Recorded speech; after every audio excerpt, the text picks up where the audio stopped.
I want to bring on my friend who I have to say, I've never seen anybody merch something as well as my friend Jack Carr, New York Times best-selling author. His fourth book, The Devil's Hand, which is also a weapon. And can we just look at this picture? This is a man you don't want to screw with right here. This is like that's like the meanest look I've ever seen anybody give. And he's like one of the nicest, most gracious people that you could ever meet. And he's such a great writer too. Congrats. Your book is out, and thank you so much for this amazing. And before I even let you speak, can I show everybody what, like this? Absolutely. This, I almost want to go back to school so I can take this for a lunchbox. So he sends this box, right? And I'm like, oh my gosh, what is this? Is a bomb in here? It's the nicest book box ever. So the book is, he's got his own challenge coin.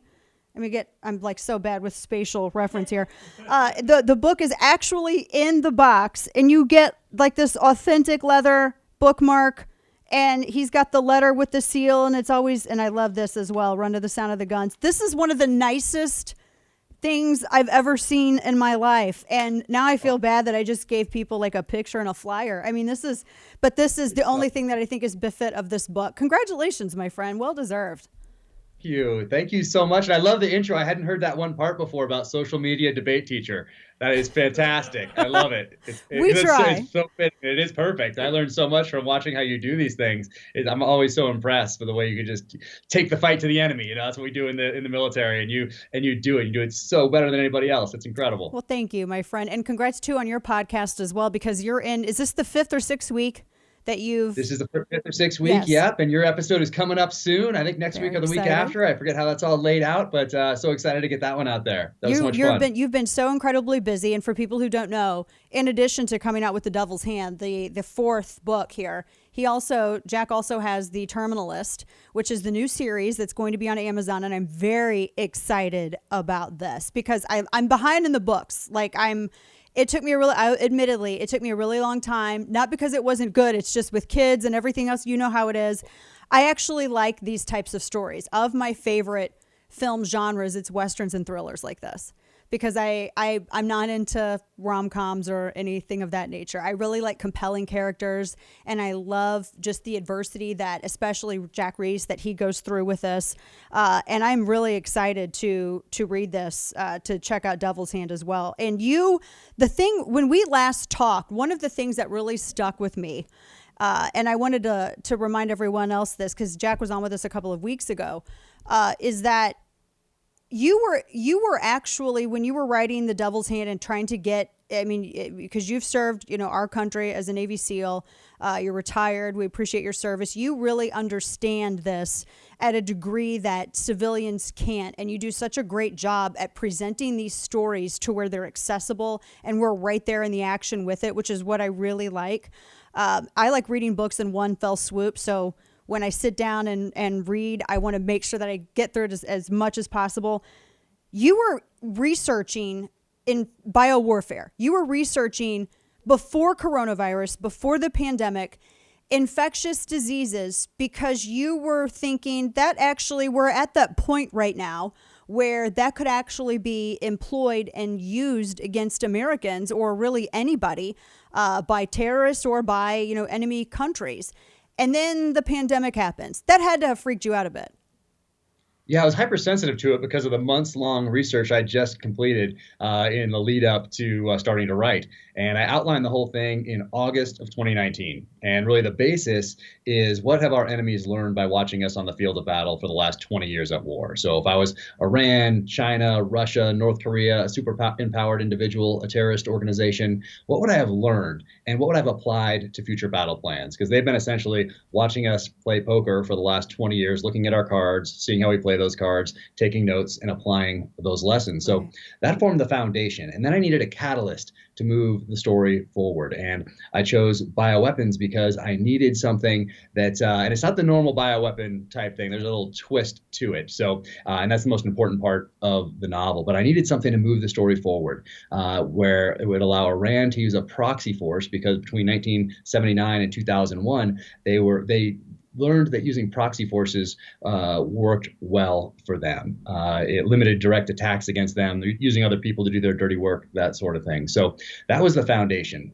Then I dove in on this bioweapon research, and then COVID hits. And once again, the enemy is watching, and they are learning, and they are adapting, and they're looking at our response to COVID, and they are applying that to future battle plans. Then a summer of civil unrest hits, that continues today. They are certainly taking notes on that and applying that to future battle plans, figuring out how to use that against us. And then a very contentious political season, an election cycle hits. Once again, they are learning from that, and they're applying that to future battle plans. So as I'm writing, this became very timely. I didn't know 2020 was going to be such a pivotal year in the history of our nation and the world, but writing this story where you're looking at 2020 from the enemy's perspective, essentially what we call red selling it, that really made this book a lot more timely than I thought it was at the outset when I outlined it in August of 2019. Wow. Wow. We're talking to my friend Jack Carr, his fourth book, The Devil's Hand.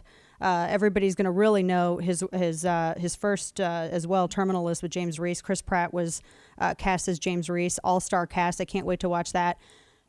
And the weaponry and warfare obviously has changed over the years.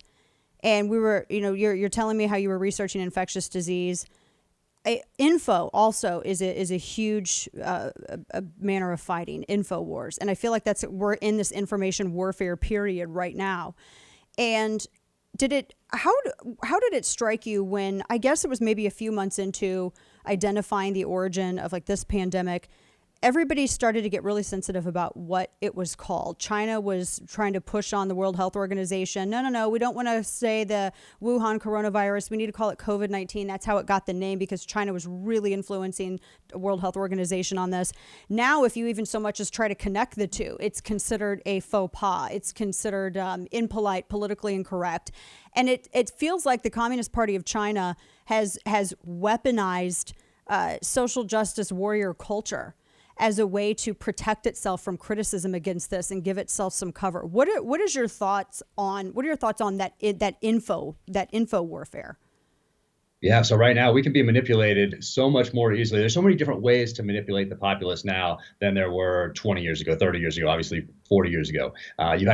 40 years ago, you had to find a reporter, either blackmail that reporter into doing something and publishing stories that would advance your cause, or you had to have them on payroll and just pay them to do that.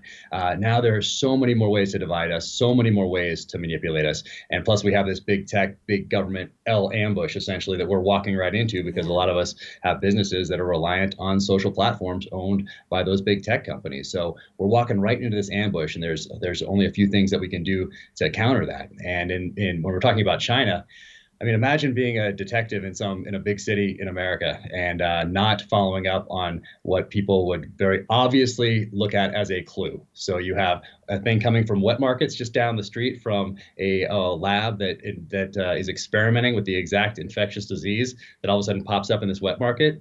I mean, you don't need to be a detective to figure out. You should probably look into that. You should probably ask a few questions about that. And the government that is typically not very upfront with its people or the world, but hey, perhaps they might not be telling us the truth. So it's absolutely ridiculous, and it's insulting actually to that big tech, big government thinks they can manipulate the populace the way that they do. Yeah. And it's insulting to me as a citizen. Yeah, and so, very much so. We're talking with Jack Carr, his latest book, The Devil's Hand.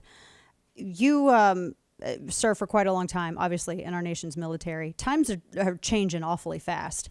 I just saw the other day that the Navy put a face mask on the Eagle avatar on social media, and there's a lot of discussion about wokery in the military. And I understand that, their social media and the use of it, I think, is odd for certain entities, especially military as well, because you want to keep people apprised, but at the same time, it's like they expect military branches through social media to go along with, the cultural tides. And there's a lot of focus on the military as making it fair ground, making it inclusive, as opposed to it's really an exclusive fighting force. I know you've seen this, and you've seen it, having a front row seat with your experience. What is your take on this? I mean, how does that, when you look back on your service and you look back at how things are now, what are your thoughts? that I'm glad I'm watching it from the outside, very selfishly, that I'm not in the middle of it anymore. It was a good 20-year run, but I'm glad that I am out watching this from the outside and I can incorporate. They're giving me a lot of good stuff to work with in my novels, that's for sure, just like politicians do. So thank them for that, I guess. But really, if decisions or issues don't move us forward as far as being prepared for war. That is the only job of the military, is to be prepared for war. And if something does not advance that cause, then it should be out of the military's purview. So be prepared for war. So when the call comes, then you go to war.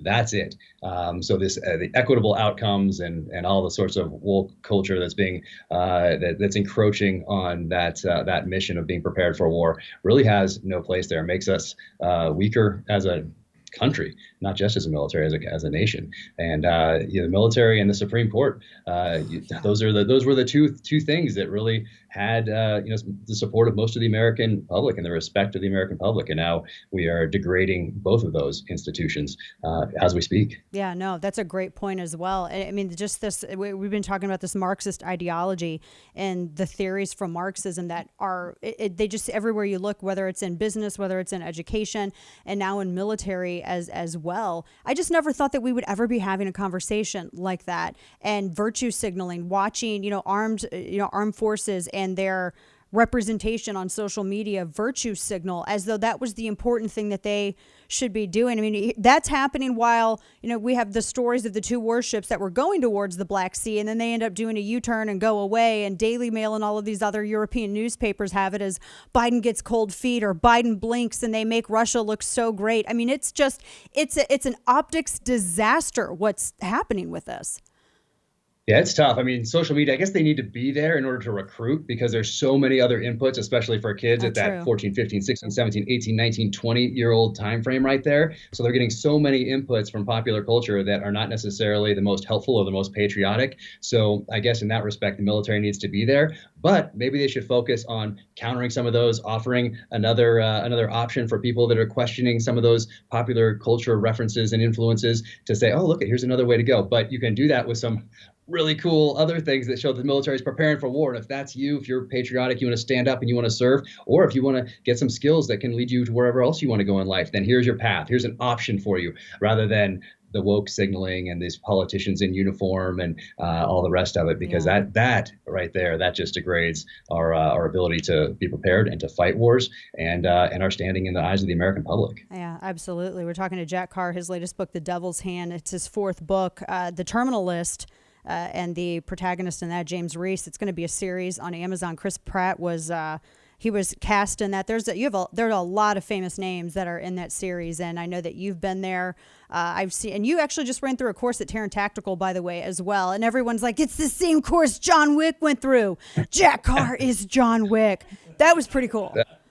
That was awesome. And it was cold, too, because I was leaving LA. I'd been there for 5 days. I drove out so I wouldn't have to quarantine as long before going on set, because I was there for the full week. Wow. And then on the way out of town, I stopped by Terran Tactile. Just wanted to say hi, drop off some books. And then they had the course set up. And I was like, all right, let's do this. But it was totally cold. So I'd never shot that rifle before, or the SIG, the Copperhead before. Obviously, I've shot Glocks before, but not that exact one. And so I just ran it. And so that was that was cold, knocking off the rust a little bit. And then we're just like, yeah, okay, well, let's throw it up there and see if people like it. People did. They loved it. Yes, I think one of the comments was like, this was his first time running this course, and this is what he did the first time running this course. Can you imagine what he would be like the fourth time he ran this course?